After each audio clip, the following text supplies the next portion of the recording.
Hello once again, I am Tootight Lautrec and welcome back to the Shakey Sonnet Show. We're here in the Sonnetarium at the bottom of the down staircase in the permanently sequestered remainder section of an unnamed local library which may or may not have un ou deux lions couchanting all over the steps waiting for you to stop by and say hello. So last week we looked at Sonnet 18 and put the cap on the first 17 sonnets, which most people consider to be the introduction to the sonnets. If we were to think of the sonnets as a novel, say for instance, chapter 17 would have been the end of that novel and 18 would have begun a totally new chapter. And so now we get to Sonnet 19 and we have to ask ourselves, really? Is that really what happened? Or perhaps 19 is the last chapter of the last section of that first chapter, the introductory poems of the sonnet series of all 154. Because while after 17 there's very little talk of procreation, there is still Shakespeare's obsession with time. There's this Sonnet 19 is a rousing, snarling, animalistic attack on time the destroyer, but the poet, or rather the poem, again comes to the rescue as the permanent preserver of love and life and beauty and all things wonderful in Shakespeare. So the poem saves the day, but Shakespeare is still obsessed with time. Speaking of time, the time has come, before we delve into the depths of Sonnet 19, to talk about the changes that occur over time. And no, I'm not necessarily talking about my face, which there should be enough spackle and putty on that to keep anything from shifting for the next 1,000 years or so. What I'm talking about is the great vowel shift, which is what I used to think was simply what happened the day after a really bad burrito. But no, the great vowel shift is something that happened in the English language sometime between the 1400s and the 1800s. Some say the early 1700s, but the jury is still out. There's the great vowel shift that may explain, I think, why so many rhymes in the sonnet series that Shakespeare put forth don't quite sound the way that we might expect them to. If you look at the Middle English, in, say for instance, the Canterbury Tales by Geoffrey Chaucer, you'll see that the spellings are so much different and the way things are pronounced seem to be so much different in the rhyme scheme of that one. It's almost indecipherable. It's the reason that we have to have that translated into modern English. And so for 21st century English readers like us, some things may not ring just right in our ear in a 400-year-old poem. So if you look through, just a cursory glance at through the poems, we've already gone through some poems where the rhymes don't seem to be quite what they should be. And one could argue that that's what the poet does to keep things fresh, to keep a rhyme slightly off-center, but it also could be for other reasons. So if we look at Sonnet 2, field and held don't quite match. Sonnet 6, lone and one don't quite match. Sonnet 7, eye and majesty, noon and sun, ear and bear in Sonnet 8, and interestingly in Sonnet 10, love and prove. And if you can't get love to rhyme, maybe you should look for another profession. Or maybe you should just wait till the language changes in 400 years or so. So there are examples abound through the sonnets, and in Sonnet 19 that we're going to look at today, brood and blood don't quite sound the way that we think they should in our ear. They're both words that end in OOD, but it's not brood and blued, and it's not brud and blood. It's brood, and blood. So it's just something to be aware of while you're reading the sonnets. Something may be interesting about the way that the words are put together, but if the rhymes don't quite match up and it bothers you, just blame it on the great vowel shift, which is, comes in handy at a party too. So let's look at Sonnet 19, and it's a very interesting sonnet because, again, we're talking about time and age, and actually time becomes more important than the lover. And in fact, time is what's being addressed here, not the lover. It's a bit of a performance piece, this snarling animalistic performance piece. This muscular guy who's picking on some little pipsqueak called time, just to show off to his girlfriend or his boyfriend. Who knows? We haven't quite decided on that yet. But the procreation theme is dropped for the most part, although there's still the idea of propagating of the love object through the poem.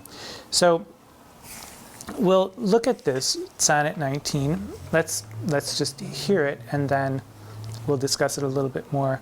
This violent performance piece we'll discuss a little bit more later. 19.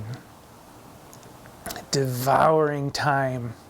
Blunt thou the lion's paws, and make the earth devour her own sweet brood. Pluck the keen teeth from the fierce tiger's jaws, and burn the long-lived phoenix in her blood.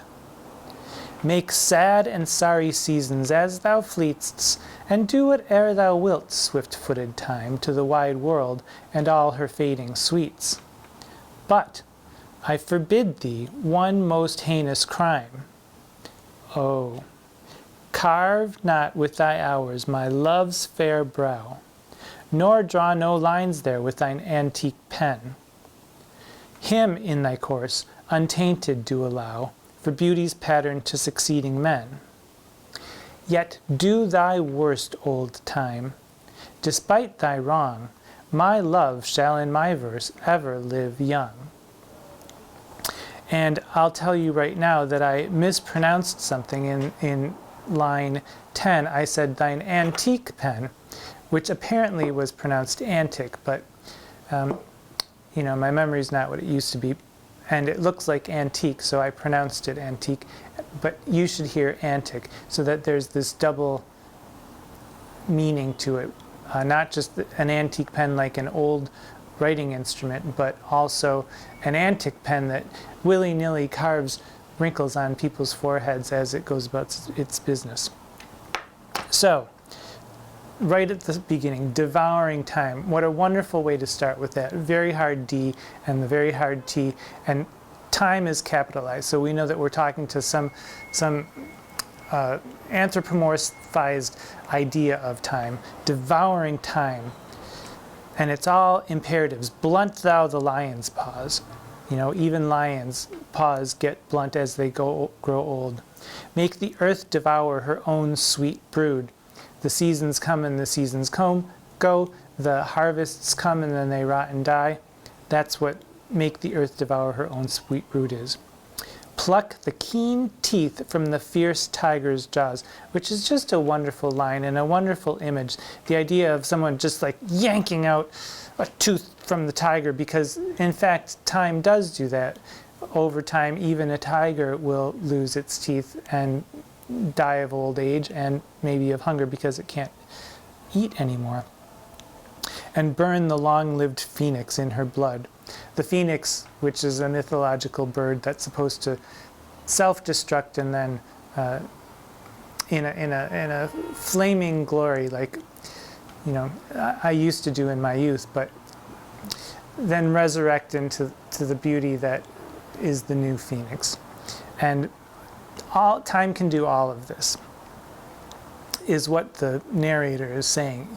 Do all these things if you want.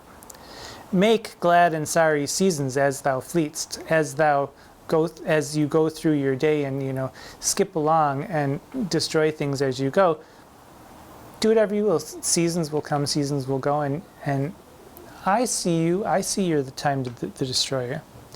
And do whate'er thou wilt, swift-footed time, to the wide world, and all her fading sweets. Do all that. Go ahead, do your worst. Go ahead, do it. I don't care. But I forbid thee, because I'm almighty apparently, I'm a poet, so I can tell you whatever I want. I forbid thee one most heinous crime. O carve not with thy hours my love's fair brow. And here we have again Shakespeare's inordinate obsession with wrinkles on the brow. I don't know what he has against them, but he certainly does seem to hate them. Carve not with thy hours my love's fair brow, nor draw no lines there with thine antique pen or thy antic pen. Don't make fun of me. Don't draw some wrinkle lines on my love, because I hate wrinkles, and you know how I hate wrinkles. I forbid you to do that. Him in thy course untainted do allow. And, oh, what was that? Him? Did it say her? No, it did not say her. It said him. We have a gender. We have a winner here. Him. I'll keep this up here so that we can stroke it as I. Him in thy course untainted do allow, and tainted meaning not just marred by time, drawing. I'll take my pen out. Drawing lines on his forehead, but actually, taint is a fencing term where if you hit someone, they are tainted by your pen, by your sword. Him in thy course untainted do allow for beauty's pattern to succeeding men. Well, and now here we get this wink wink hint at procreation again, as we did in 18 in the line just before the couplet. Allow his beauty to exist so that he's the pattern for every kind of beauty in succeeding men, and even for the ambulance drivers as they bring up the next inhabitants of the Sonnetarium. We'll hold that thought and think about Time the Destroyer. Oh, no, we won't. Things are settling down. Yet do thy worst, old time, despite thy wrong. My love shall in my verse ever live young. Once again, we get the bait and switch. We get the hint of a suggestion that time, beauty's pattern in succeeding men, their procreation will allow this to happen. And yet, even we think there's going to be a procreation couplet, but no. Do thy worst, old time, despite thy wrong. My love shall in my verse ever live young. Now, Stephen Booth, the ever-wise Stephen Booth, calls this last line metrically limp. So I guess maybe to prove that procreation isn't going to be happening in this poem. But my love shall in my verse ever live young. I can see that it's not quite as strong as it could be. But the rest of the poem is so outrageously active and violent and quick and just beautiful that pluck the keen teeth from the fierce tiger's jaws. You know, it sets you on edge. You can see exactly what's going on here. And the idea that the poet is ever knowing and ever powerful, I forbid thee to do thy worst, it makes this dramatic battle. There's the culmination of the battle right there, because poetry will save you. Well, isn't that nice? It is actually quite nice. It's a tremendously good poem. And you do have to wonder now, what is going on here? We have the fact that there is a man being addressed. Is it a man who is addressing the man? There's no real indication here. But I suppose it could be a woman to a man, and possibly it could be a parent to a child. You know, a parent is out in the jungle, and the lions and the tigers and the bears, oh my, come up and threaten the child, and this is what steps in place. I'll write a poem and save my child, even though it's been, it's the petit déjeuner for the lion over there. But I don't think it's to a child. I think it sounds like it's a poem to a love object. Here we have in the last line, my love shall in my verse ever live young. And my love could mean the love that's in my heart, or it could mean my love as in my lover. And it's possible that it could be just a very, very close friendship. But I doubt that it's the kind of friendship that we would see between Romeo and Mercutio. It could be the kind of friendship that we see between Antonio and Bassanio in Merchant of Venice, possibly. The jury is still out on that as well. But we have to be careful about the ways we talk about sexuality in Shakespeare's time.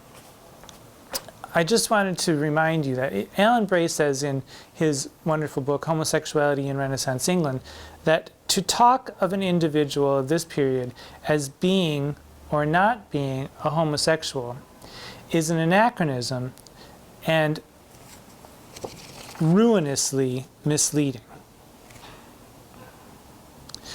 Ruinously misleading. Well, but then we get to Sonnet 20 next week, and we'll have a little bit of a chat about what that might mean, what that kind of a statement might mean for Sonnet 20. If we think of the sonnets as a cohesive whole or as some sort of a narrative progression, it certainly does seem like things are heating up. Chapter 19 is animalistic. There's this demonstration of power. There's this rather climactic scene where the poet contends with the Time the Destroyer in defense of the lover. And it's quite explosive. Just look at that phoenix. When we get to Sonnet 20, it's a bit of a culmination. It's a bit of a release, and it's a relief too. It's a bit cathartic. And the anticipation until we get there, the tension, the emotions apparently are rising and building and building and building and building until finally we get to Sonnet 20 next week. And until we do, I will urge you to pay attention to everything else that's going on in the world, in your immediate world, because it is full of wonder. Pay attention. Until next week, I'm Tootight Lautrec. Mwah.